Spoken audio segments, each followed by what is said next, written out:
Jim Bridenstine serves as the administrator of NASA, and he's our guest on Newsmakers this week. And thanks for joining us. Thank you. Great to be here. And joining him in the questioning is Christian Davenport of the Washington Post, covers the space and defense industries, and Jeff Foust, a senior writer for Space News. To both of you, thanks for joining us. Mr. Foust, start us off. Thank you.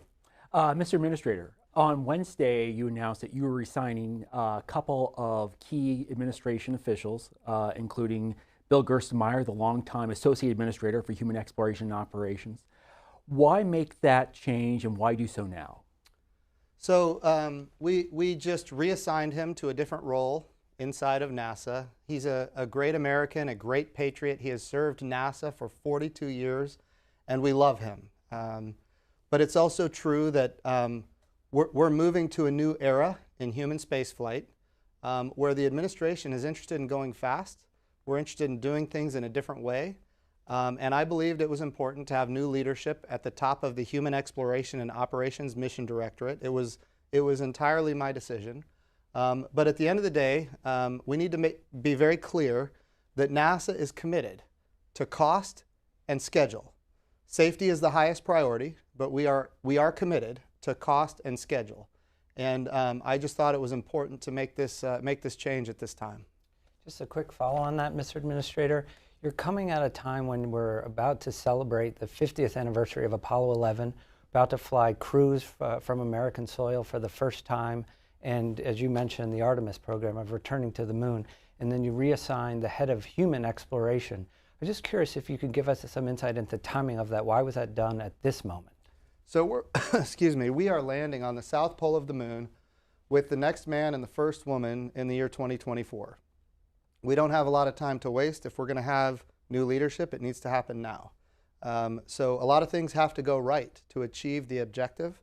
And in fact, the schedule matters. And the schedule matters not just what happened 50 years ago, we're thrilled about, we're proud of, we love it. It gives us an opportunity to talk about what's next.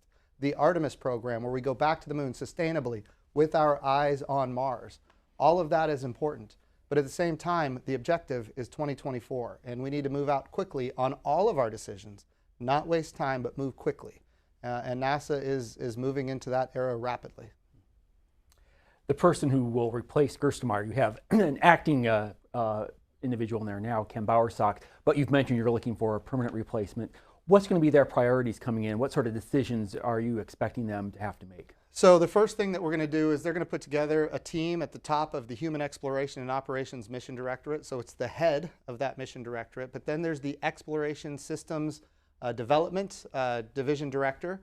That person, of course, is responsible for SLS, the largest rocket ever built that will take our astronauts all the way to the moon, and the Orion crew capsule, the capsule that our astronauts will fly in. And then we are working towards having a separate division called Moon to Mars, which includes the Gateway, which is a small habitat, a small space station in orbit around the moon, and a landing system to get our astronauts to the surface of the moon. So we'll have a new person at the head of that as well. So we're looking at 3 total individuals to create that top team at the Human Exploration and Operations Mission Directorate. And we will be looking for them to look at the programs and come up with their own baseline schedules and costs, and then ultimately have them execute according to those baseline costs and schedule, so that we can get the next man and the first woman to the south pole of the moon in the year 2024. Can we talk just for a minute about cost of the Artemis program? What you think that's going to be? We've seen some fluctuating numbers. I know you've got an initial budget request or additional request to Congress. Yes. What the numbers are, and what is your strategy? Because as you've said many times, the challenges aren't just technical, they're political, and how you're going to sell this to particularly Democrats on the Hill to get the funding that you need to meet this mandate by the White House. So the challenge is political for sure, but it's not partisan. It's not Republican or Democrat. It's largely parochial. That's the challenge largely at NASA in general, not necessarily partisan. That being said, when we talk about the budget, the president gave us, he said, we need to go to the moon faster. We need to go to the moon within 5 years with the technologies that can ultimately be used for a mission to Mars. That's the goal. And not only did he say to go faster, but he gave us an amendment to the budget request that enables us to achieve that. In the year 2020, we received a $1.6 billion plus up that didn't come out of NASA yet maintains the budget caps. It doesn't come out of the budget cap at all. The budget caps are the same, but we have $1.6 billion additional dollars specific to NASA. And that enables us in the year 2020 to do what is necessary to build the lander, to get the lander started, if you will, so that we can land on the surface of the moon in 2024. That being said, as you can imagine, any development program like a lunar lander, a moon lander, follows the normal traditional path of a development program, which starts low and it gets high. It's a bell curve, so it goes up and then back down. And in that bell curve, you can imagine 2021 will be a little bit higher, 2022 will be a little bit higher. We have not put specific numbers on it. I have given a range, 20 billion to 30 billion over the course of 5 years to build a sustainable lunar architecture on top of our already existing budget. I've given that range, but the reality is what we're learning is that there are other people that want to contribute to this, international partners and commercial partners that want to put their own skin into the game. They want to invest their own money. Why? Because they want customers that are not NASA. And if they can have customers that are not NASA, it drives down our costs and increases access to the moon for a lot of people. So if they want to invest their own money, we welcome that. So I can tell you today, it's very realistic that it could come in well under the $20 billion. When I gave that original range, I was thinking, okay, if NASA's doing this alone, what's it going to look like? Well, if NASA does it with international partners, commercial partners, we can actually drive down the costs. Talked about that $1.6 billion you've asked for fiscal year 2020. The House has passed an appropriations bill that doesn't include that $1.6 billion. The Senate hasn't taken up their version. What's your strategy for getting that funding, and what happens, as is likely, that we start the 2020 fiscal year on a continuing resolution? So given the traditional budgets of NASA, we put together a plan to get to the moon by the year 2028. As you're aware, the President and the Vice President, they are not keen on waiting around long periods of time to accomplish stunning things. They want to go faster. So they said, okay, what can we do? Can we get there earlier? How do we get there earlier? We put together a plan at NASA. We said we can land in 2024, but it's going to require an additional budget, and we'll need an amendment. They in fact gave us that. They're putting the money where their mouth is. So that's a very important distinction. It is also true that the week that that budget amendment came out was the week that the House appropriators were marking up the Commerce, Justice, Science Appropriations Bill, which funds NASA. So the idea that we're going to roll out a budget request the week they're marking it up and they're going to incorporate it into their budget, it's not realistic. So a lot of people read that as, oh, well, they're not supportive. It is not true. I've talked to people on both sides of the aisle that are, in fact, very, very supportive. The challenge is they just didn't have the time. Now, their bill has passed. But the whole process goes through the House initially. The Senate has to pass a bill. And if we can get the $1.6 billion in the Senate bill, then when it's conferenced, that's when we can come together and say, okay, here's what we need for the moon program in a bipartisan way, and actually pass a bill that allows us to achieve the objective. So the process has only just begun. I'm confident that it can be achieved. I do worry that we will end up in a CR, and if that happens, we need to look at how NASA can move forward in some kind of an anomaly. But at this point, we are working the process the way the U.S. government works to achieve the end state, and we're confident that we can put together the pieces. Administrator, to the larger issue of human space flight, C-SPAN just conducted a poll with Ipsos, and one of the questions we asked about priorities for NASA, on the top of that list from our respondents saying studying changes to the Earth's environment and things like that, towards the bottom of that list, exploration, including the moon and the Mars. What do you think about those results, and how does that square with what NASA's mission is? Number one, we do believe that studying the Earth is a priority, and it always has been at NASA, and it always will be. And in fact, right now, again, within the budget caps, we are spending as much money as we ever have on Earth science. We are studying the Earth in every part of the electromagnetic spectrum. And so bipartisan, we are committed to studying the Earth. It is also true that, in my view, Americans are very committed to space exploration.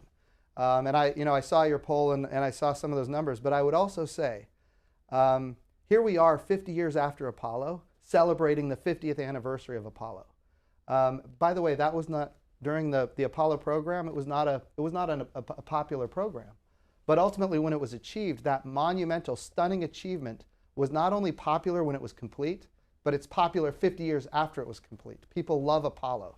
And now we have a new program named after the twin sister of Apollo. Her name is Artemis. Artemis happens to be the goddess of the moon. And this time when we go to the moon, we're going with a very diverse, highly qualified astronaut corps that includes women. So we can send women to the moon under a program named after Apollo's twin sister, Artemis. The story, in my view, is absolutely beautiful.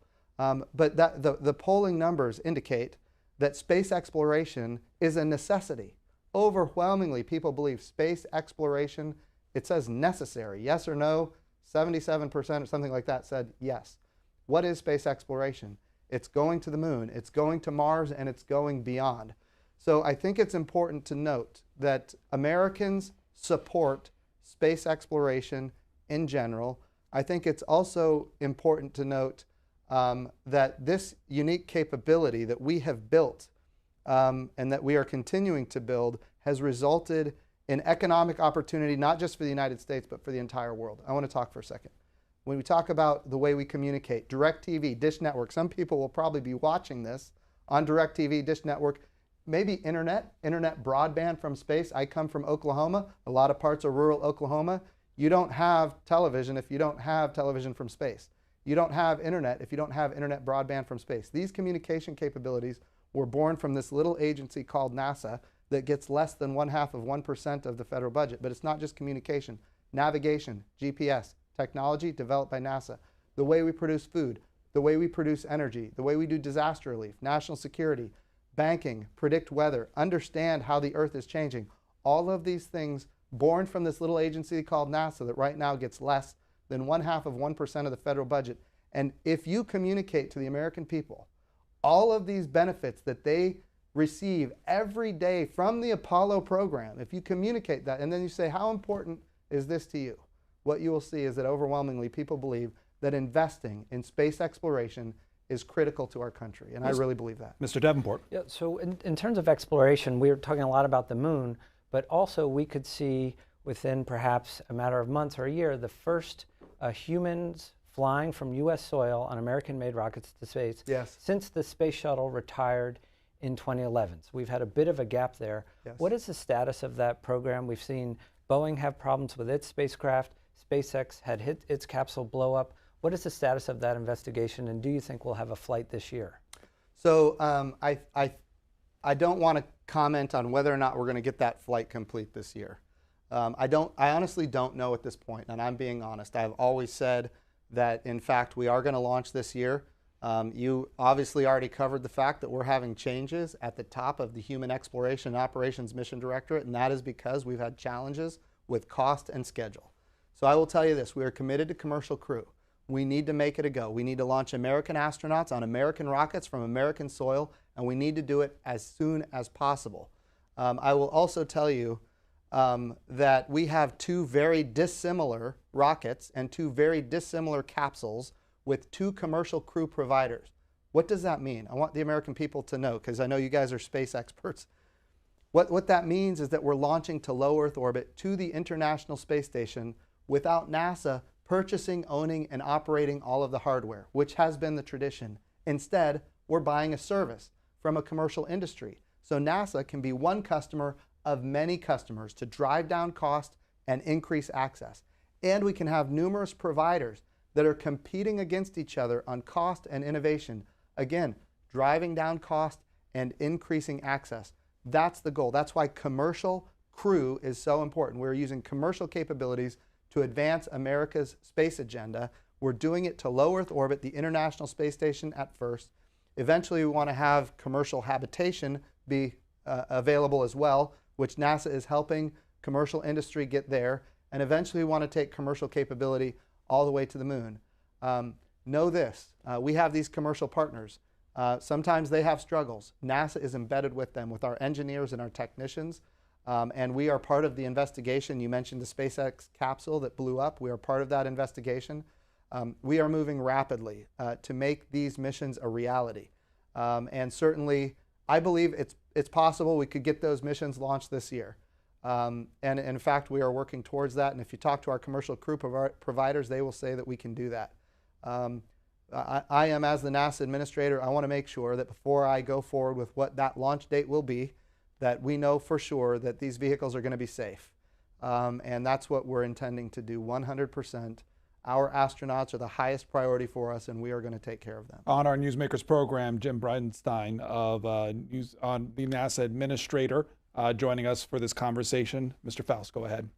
To follow up on that, SpaceX had a successful test flight to the space station in March. They had a testing accident in April, destroyed the capsule. There's been a lot of criticism about the lack of openness into that investigation. What is NASA doing to address those concerns?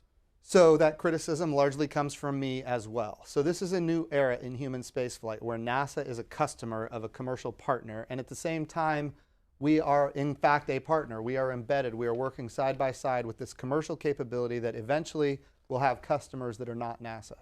That being said, in this anomaly, this blow up of a capsule, there was no communication from the commercial partner for a period of time.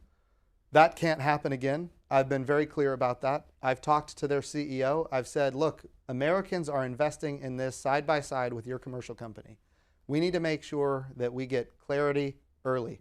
And so we decided together that following a new procedure, if something like this were to happen, within a couple of hours, we're going to do a press conference and get as much information out to the public as soon as possible. This was an uncrewed test. Remember, this is why we test. We make these discoveries before we fly with humans. So this is an important thing to remember. This was a test. This is why we test. Ultimately, we find out what went wrong.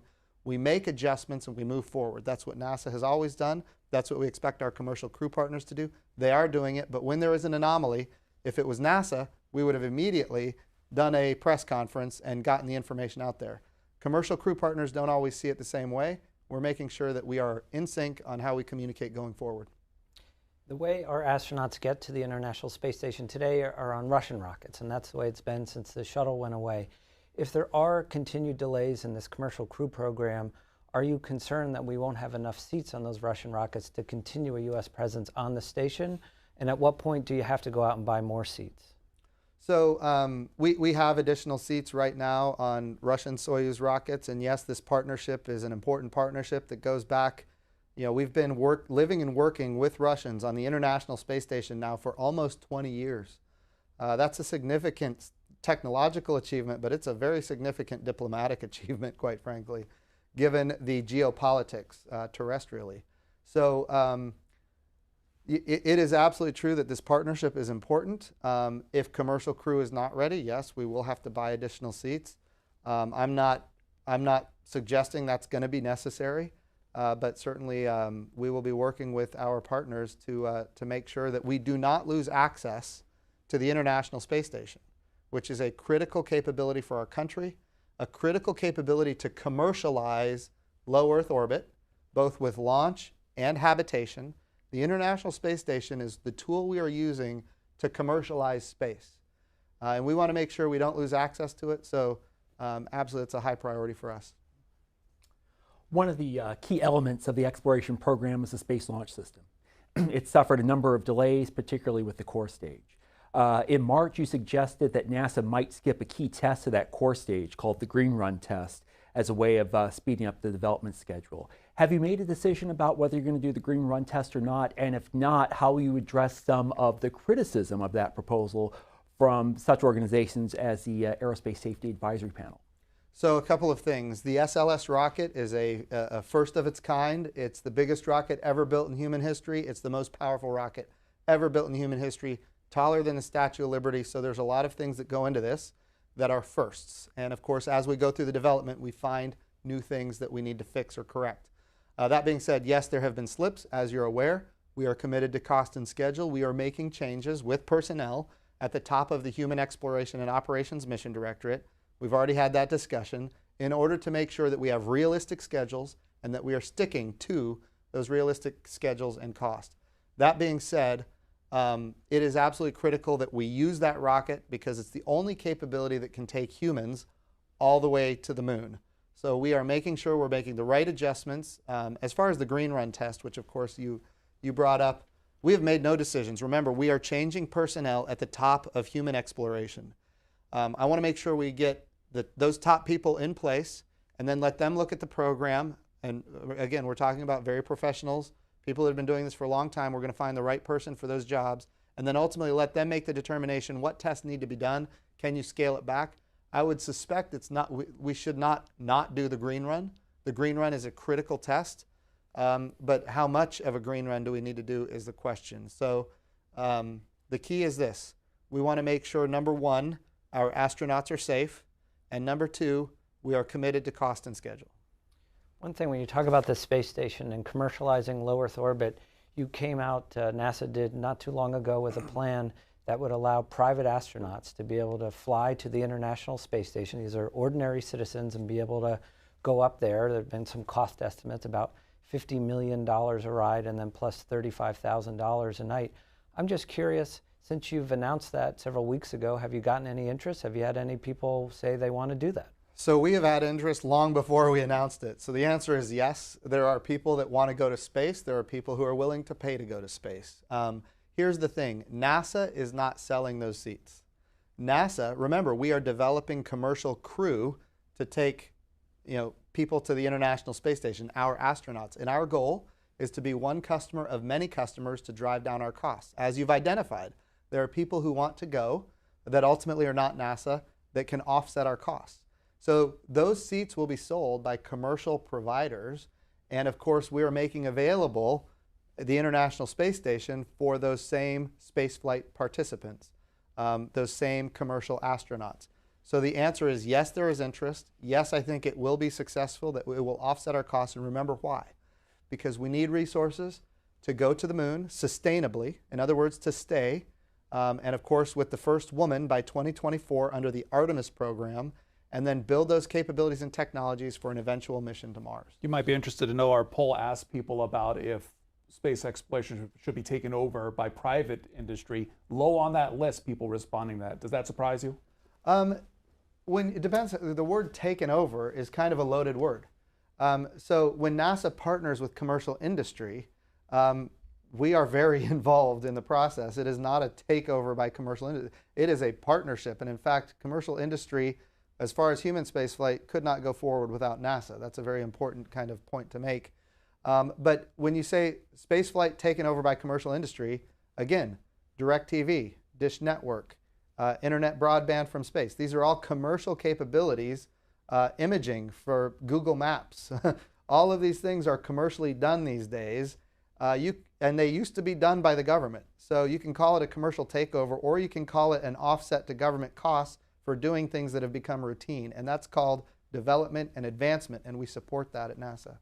We have time for about one more question. All right. We're celebrating the 50th anniversary of Apollo, and now we're talking about going back to the moon with Artemis. Yes. What lessons can we take from Apollo and apply to Artemis, and what things do we have to do differently this time around? So that's a wonderful question, and there's a lot. First of all, what we know is this.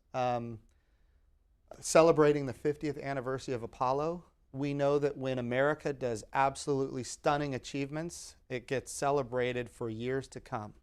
And when we celebrate the 50th anniversary of Apollo this year, in fact, this month, the whole world is watching all of this programming with us, celebrating with us. And this shapes the perceptions of people all over the world towards the United States of America in a very positive way, so that young people could grow up maybe seeing a perception different than what they would hear in their home countries, given some of the geopolitics involved these days.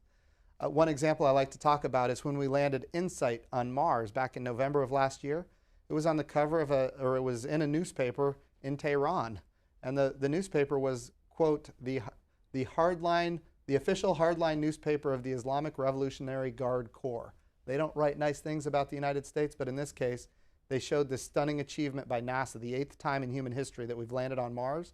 And children in this country, young people in this country, were able to see a great story about NASA and, in fact, our international partners. Great, great story.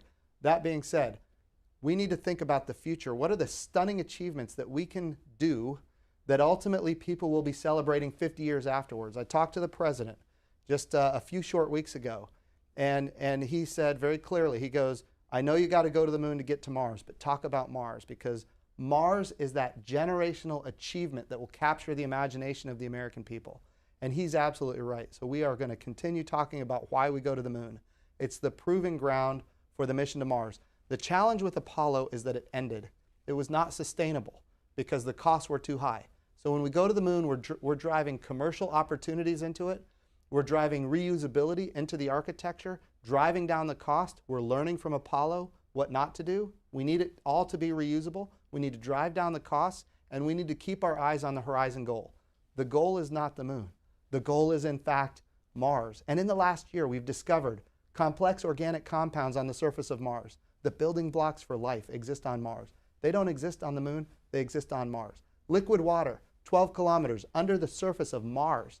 Liquid water on Earth, anywhere it is, there's life. I'm not saying there's life on Mars, but the probability just went up. And the methane cycles on Mars are commensurate with the seasons of Mars. Probability of life just went up. So when we think about what are these generational discoveries, these generational achievements, discovering life on a world that's not Earth would be a generational achievement. We are focused on Mars. One of the challenges with Apollo, it ended because it wasn't cost effective, it wasn't reusable, there were no commercial partners, and it was the destination. The moon is the proving ground. How do we live and work on another world sustainably? Mars is the destination. We need those stunning, monumental achievements. The NASA Administrator, our guest on Newsmakers, Jim Bridenstine, here to have a conversation about space policy. Thanks for joining us. Thank you. We'll be right back.